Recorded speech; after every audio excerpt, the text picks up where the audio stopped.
Well, good afternoon, everybody. Hello there. Welcome to the Academy's Morrison Planetarium and to this, our final show of the day. This is our tour of the universe. Now, how many of you have seen our other shows today? Living Worlds or Expedition Reef? Okay, a few of you. This show is a little bit different. This show is entirely live rather than being pre-recorded. And what it involves is a trip or a flight through a 3D digital model of the universe. So we're going to leave Earth far behind, leave our solar system, travel through the galaxy, leave our galaxy behind, and see where we are in the big picture of things with the distribution of galaxies around us. We'll go to the edge of the visible universe and then come back to Earth by 5 o'clock, because that's closing time. So what we're going to be doing is we're using a piece of software that is supported by NASA, and in fact, you can download this for free. I'll give you the website. If you want to come and see me after the show, I can tell you how to get your hands on this software. But if you've got the right kind of computer, you can download it, load it onto your computer, and try this out yourself if you like what you see on the dome overhead. So, before we get underway, we would like to mention just a couple of things. As usual, we would appreciate it very much if you could please refrain from eating, drinking, snacking, or any kind of photography or recording. This would be a great time to silence your personal electronics and to tuck away or turn off any light-emitting devices like cell phones, tablets, cameras, etc. At the end of the show, please exit out through the doors at the top of either stairway. If getting all the way up these stairs is going to be a problem for any of you, especially from the lower rows, just stay in your seat and our staff will assist you out the lower exits if that's more convenient. But everybody else, please use these doors here at the top. And again, it will be closing time at the end of the show, so please start heading out toward the exits from the museum. If at any point, because of the immersive nature of the planetarium experience, with the image going out to the edge of the dome and beyond your peripheral vision, if at any point you feel motion sensitive, just close your eyes for a minute, and those sensations should go away. But with that, we invite you now to settle back in your seats, make yourselves comfortable. Are you ready for a trip in outer space? That was pretty good. Are you ready for a trip in outer space? All right. Okay, that's better. Now, to do that, I've got to go to my controls here. And, one famous astronomer once said, outer space is not that far away. It's only an hour's drive if cars could go straight up. But what we're going to do is we will start about 1 kilometer up above the ground. Now, where are we? We are above pad 39B at Cape Canaveral, where 1 week from today, NASA is going to try to launch its brand new moon rocket. And this will be the launch of the Artemis 1 mission from pad 39B. And we're 1 kilometer above right now. We're going to go a bit higher than that to get into outer space. So let's take off, lift off, and leave pad 39B behind. And we'll see the rest of Cape Canaveral appearing below us. As we do, pad 39A is just below it, and that is where SpaceX launches its rockets from. And over on the left-hand side, you can see the runway that was used by the space shuttle up until about 2011. That one runway is 3 miles long. And as we go up higher and higher above Cape Canaveral, we're going to see a bunch of the other launch pads along the coast just below 39A and B. All along the coast, you can see those little spots. Those are other launch pads. And we're going to go up to about 100 kilometers, which is right about here. This is the official boundary of outer space, as recognized by many international aeronautical organizations. And the reason they use that is because at 100 kilometers, or about 62 miles, which is roughly the distance from San Francisco to San Jose, or San Francisco up to Santa Rosa, at that height above the ground, the air is so thin that control surfaces like wings, rudders, flaps don't work. So you need some other way to maneuver a vehicle, and that is rockets. So that's why they use, generally speaking, about 100 kilometers or 62 miles as the boundary of outer space. That's the official demarcation, although for different purposes, NASA sometimes uses 50 miles. It depends on what they want to do. But we're going to go even higher than this. We're going to go about 4 times higher than this, to 400 kilometers. So things get even smaller below us. 200 kilometers now, 300, and about 400 right about here. This is the altitude of the International Space Station. So this is where the International Space Station orbits, 400 kilometers above Earth, or roughly 250 miles. Circles around our planet at a speed of about 14,000 miles per hour. And so it goes around the Earth once every 90 minutes. Can you imagine traveling that fast from this high up? So this is the kind of view the astronauts on board the International Space Station would have. And sometimes you can see the space station passing overhead. You can get predictions online from NASA. But now we're going to go even farther away from Earth than that. Right now, the International Space Station is as far as humans travel. But about 50 years ago, astronauts went even farther. They went about 1,000 times farther out. So we're going to leave the Earth even farther behind. And as we do, it'll shrink beneath us. You can see the entire U.S. now. And you can see the cloud patterns. These are recent cloud patterns from up until about a day or two ago. And you can even see that big tropical storm just off the Florida coast right there, which has now been upgraded to a hurricane. So that's one thing that has caused NASA to delay the launch of the Artemis 1 mission. It was going to be on the 14th, and now they pushed it back to the 16th just in case the wind gets high. So hopefully the hurricane will have passed by that time.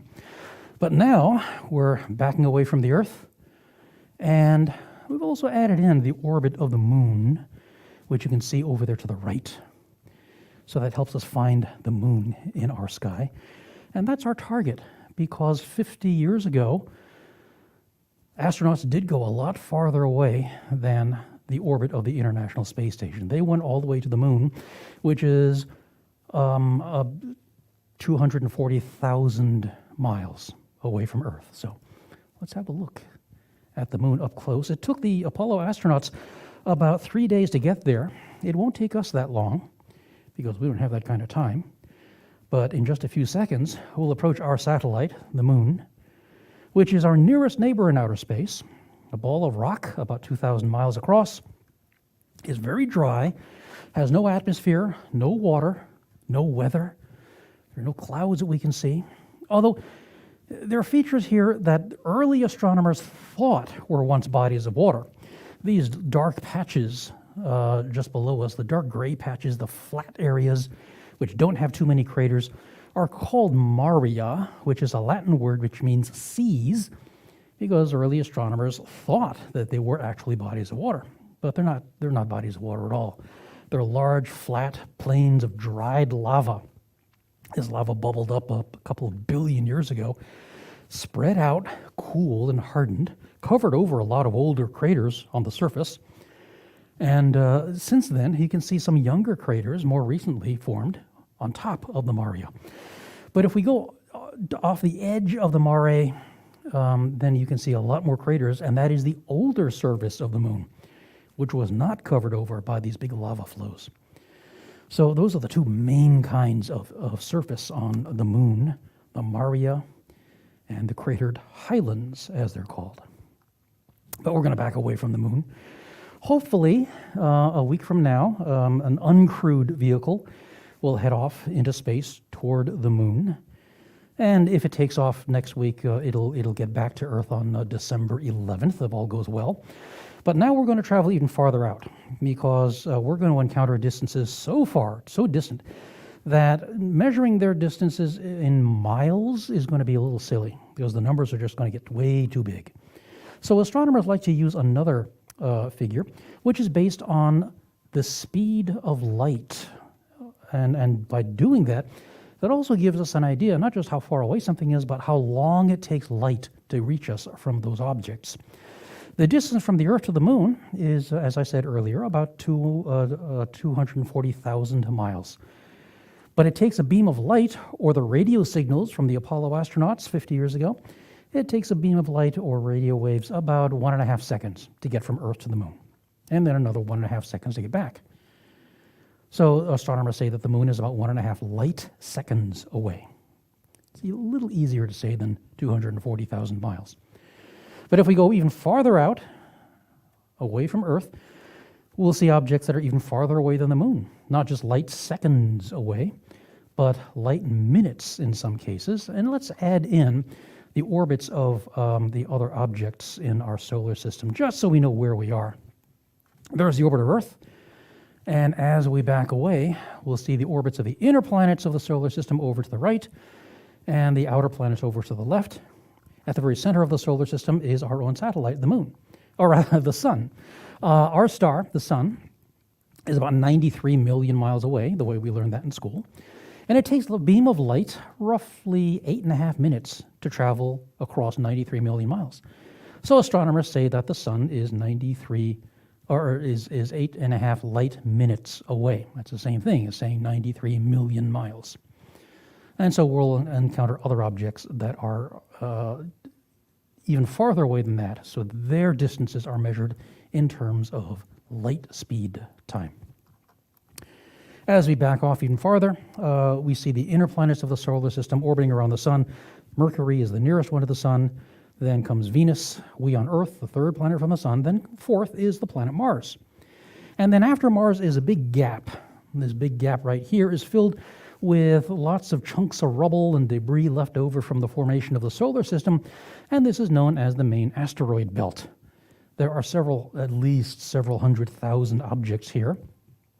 Not many of them are as big as, say, the state of Texas. The biggest one is about 500 miles across. But there are lots of other smaller ones. And if you include the really little ones, there may be as many as 1 million objects in the asteroid belt, and not all of them are confined to this area. Some of them actually travel in closer to the Sun than some of the inner planets, and some travel even farther out. So there are lots and lots and lots of asteroids out there. Beyond the asteroid belt, we reach the realm of the giant planets, and the giant planets, of course, include the biggest one of all, Jupiter, which is visible in our skies tonight, just after sunset, and as is the next planet out, the planet Saturn, which is about twice as far away as Jupiter. But those two big planets are visible, and I pointed to the wrong objects. After the asteroid belt is right here, then Jupiter is there, Saturn's here. These two outer orbits are the most distant planets in our solar system, Uranus and Neptune. And those are the most distant planets in our solar system. Now, there are other objects out there. We used to say that there was another planet out there called Pluto, but Pluto was since recategorized into a different kind of object. I'll add its orbit just for fun.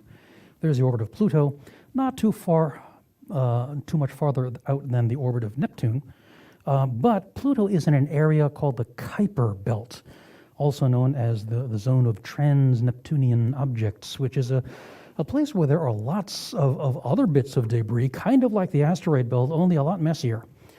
And this is where we find lots of comets.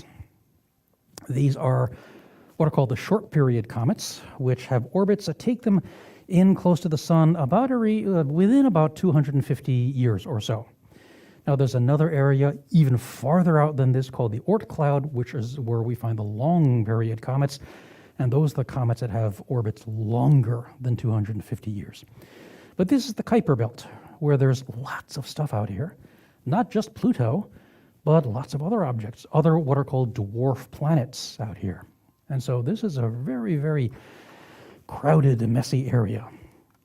And as you travel even farther out, I'll show you one more thing. We talked a little bit about how far away from Earth people have traveled. We've gone to the orbit of the space station. We've traveled to the moon. Now let's see how far our most distant spacecraft have traveled. And these are vehicles that have been in space since about 1973. And this one in particular, going off by itself, is Pioneer 10. And then the other spacecraft are Pioneer 11, going off in this direction. And then we have the two Voyager spacecraft, Voyager 1 and Voyager 2, which then took a turn right after Neptune and went below the plane of the solar system. So you can see that right here. And then the fifth one is New Horizons, which recently went past Pluto and is now exploring a few other bodies in the Kuiper Belt. So these are our most distant spacecraft. The most distant is the fastest one, which is Voyager 1, which has been in space since about 1977, something like that. So it's been in space for about 45 years. And in that time, it has traveled almost 15 billion miles from the sun, which is barely the distance, not even the distance that light can travel in one day. That is only about 22 light hours. But that's this longest path here. That's the path of Voyager 1, about 15 billion miles, or 22 light hours. As you're traveling farther out, we'll leave those spacecraft behind, travel farther out than they've gone, and now we're entering interstellar space, the space between the stars. As we do, we'll start traveling between the stars. And so if you recognize any constellations in the sky, they'll start to lose their shapes, because now as we change our location among the stars, then the angle of view changes, and some of the constellations might not look the same. Now we're traveling out past light years of space. The nearest star to us is about 4.5 light years away. And now we've traveled out so far, I can show you one more thing, which is the distance that the most remote artifacts of humanity have traveled. And those are not mechanical devices. They're not spacecraft, but rather our radio signals. This is called the radiosphere, and it is the bubble, the growing bubble of radio signals, radio noise emanating from Earth that has been radiating away from our planet for about the past 90 years or so.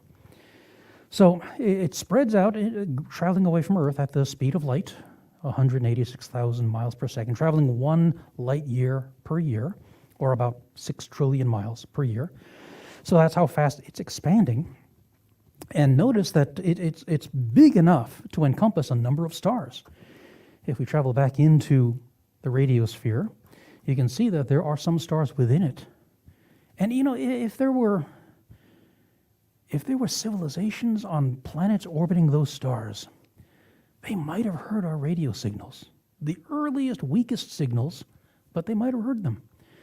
And they might conclude from that there is another civilization out there that can create these radio signals. But if there are civilizations farther out beyond the radiosphere, our signals haven't gotten there yet. So if there's anybody living out here, they wouldn't know about us. They'd have no clue that we even exist. And this radiosphere is about 100 or so light years in radius, so almost 200 light years across. And even though it seems pretty big enough to encompass a number of stars, it's still just a small part of what we see in the sky. As a matter of fact, we're going to travel even farther out now, and I'm going to change our angle just a bit so that when we travel far enough out, we'll see where we are within our own galaxy. Up until about 100 years ago, astronomers thought there was only one galaxy in the entire universe. They thought the Milky Way was the only galaxy that existed. But then Edwin Hubble showed them otherwise. He showed them that there were other galaxies way outside the Milky Way, and that in fact, the other galaxies that we see are moving away from us. Not only did he prove that the universe was bigger than astronomers had thought, it's growing. It's getting even bigger still. But what we thought was the entire universe up until 100 years ago is just one galaxy. The Milky Way is a large, flat, spiral-shaped pancake of a couple of 100 billion stars. It measures roughly 100,000 light years across. So in terms of a beam of light, which takes 1.5 seconds to get from Earth to the moon, or 8.5 minutes to get from Earth to the sun, or the other way around, from the sun to the Earth, about 4.5 years to get to the nearest star to the sun. A beam of light would take 100,000 years to get from one edge of the galaxy all the way across to the other. That's 100,000 light years across. And the Milky Way is not the only galaxy in the universe, of course. It really is just one member of a small cluster of galaxies called the local group, which contains about 80 or so galaxies, which includes another large spiral similar to the Milky Way called the Andromeda Galaxy. And the Andromeda Galaxy and the Milky Way are the two largest members of this local group. But there are other clusters of galaxies out there. And we can travel even farther out to see those as well. As we do realize that now that we've left the galaxy, we're no longer seeing individual stars represented by spots on the dome overhead. Every spot of light you see is a galaxy, each one made up of perhaps several hundred billion stars, and many of them clustered together into groups, families like the local group. Now, you also see that these dots here are differently colored. That's not the real colors of the galaxies. Too bad it's not as colorful as this. But the colors just represent the particular galactic surveys from which this data comes. And again, this imagery that you're seeing is all based on actual data. It's all compiled by astronomers, and this is what is available on this particular software here.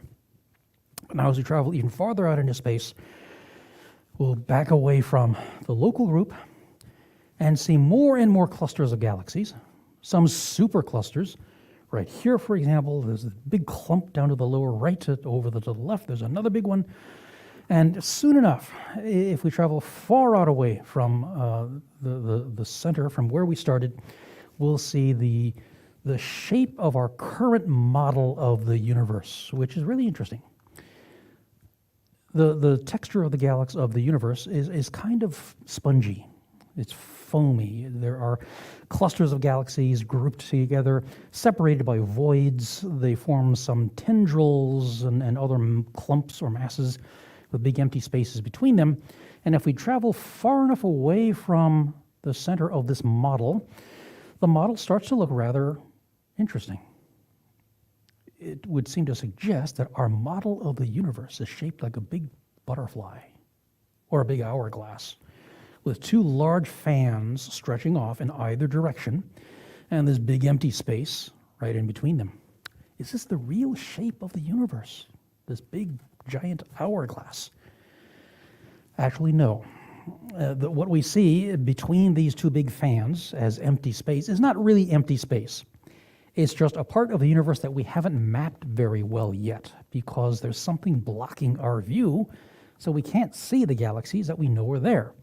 What's blocking our view is our own Milky Way galaxy. All the dust and gas in the Milky Way is preventing us from seeing these areas right here, where this empty space is located. So as our techniques and technologies improve over time, eventually, we're pretty sure we'll be able to see more galaxies in that area, and we'll be able to fill out the distribution of galaxies in all directions, and it'll be much more uniform.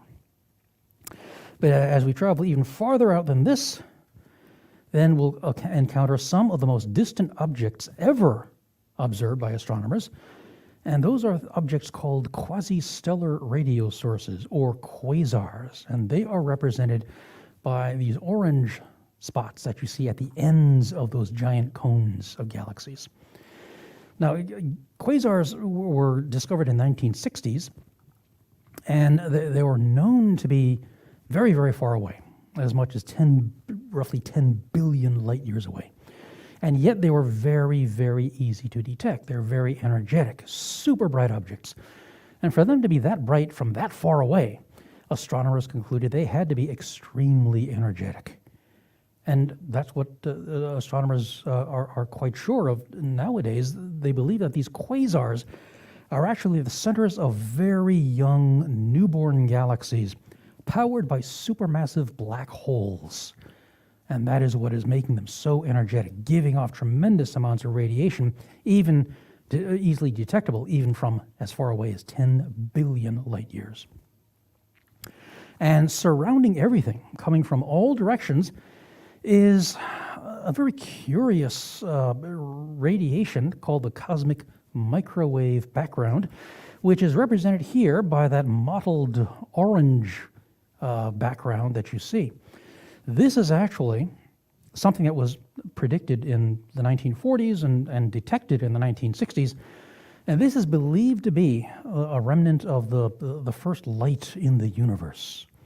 This is the evidence of that moment when the galaxies began to move apart from each other. Remember I said earlier that Edwin Hubble showed that the galaxies are moving apart. At some point then they had to be squished together. What point was that? That point in time was about 13.8 billion years ago, and when they began to expand is a time that astronomers call the Big Bang. Not the best term to use because it doesn't really properly describe what happened or really suggest the processes going on that caused the universe to begin expanding, but that name stuck. And this radiation is the best evidence that astronomers have nowadays to support that Big Bang idea.